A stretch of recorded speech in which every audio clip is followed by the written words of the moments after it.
overtake him. So Revamp has the gap to get ahead, and now 3 wide with the lapped car.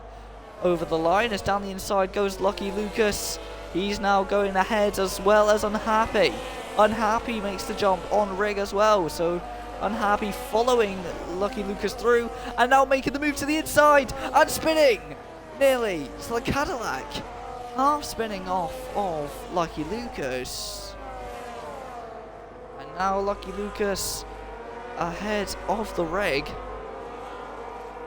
Rig now having to try and defend against Unhappy to try and help his teammate out, as he again just turns in and takes the Cadillac into the wall now. Incredible, he lets him through, I believe. That was very hairy stuff. And now the senior Red Bull car is going to get through as well. Eddie, he's got through on those medium tyres, but now gone deep himself, as now Soulless Ginger and Pure Air are battling out. And look at that, 3 cars nearly very close to each other.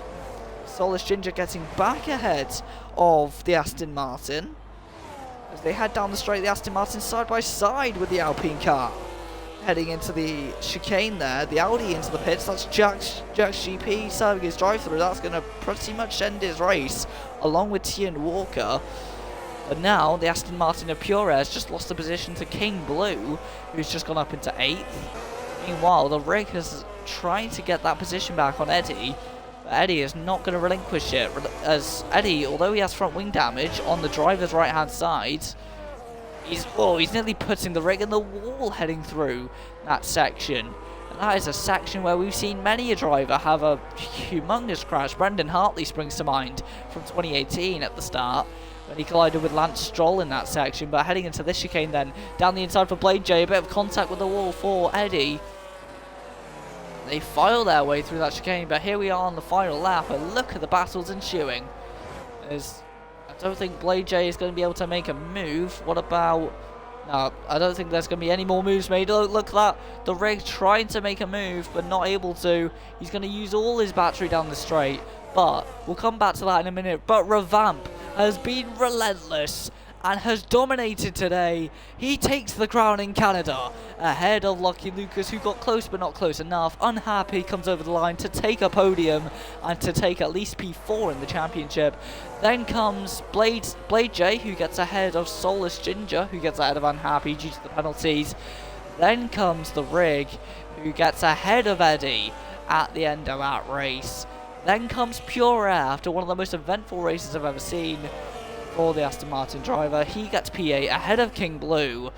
Then comes Jack's GP, who gets a 20-second penalty for an unserved drive-through.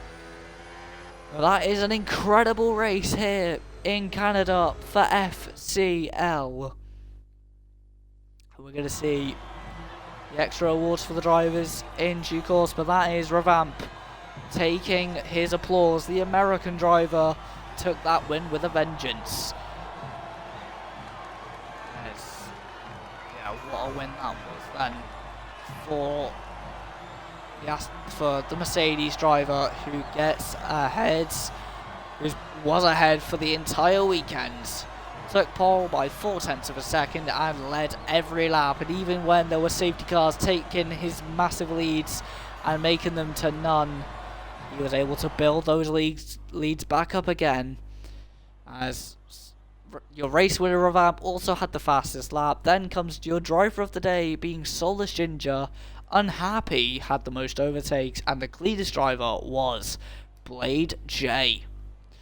So, 26 seconds before this session ends. Thank you all ever so much for watching the FCL Canadian Grand Prix. And until I see you all next time, thank you all for watching or listening. And goodbye.